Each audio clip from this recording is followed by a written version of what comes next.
Hello, teacher and equities. Today is Monday, November the 10th, 2025, day 5.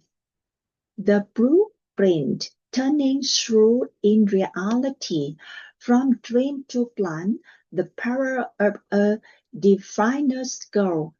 Clarify geyser, momentum, clear goals provide precise direction, channeling energy effectively toward desired outcome. Focus energy, statutory direction, vague goal. For example, improve my English speaking, lack specific targets or timeline, hard to track progress or stay motivated.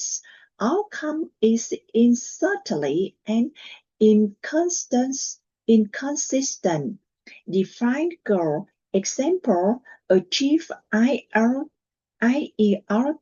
speaking band 7.5 by June 2026.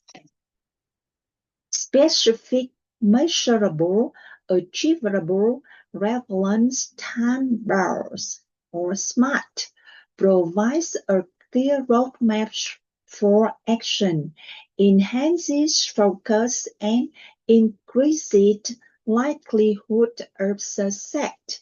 That's all. Thank you for listening.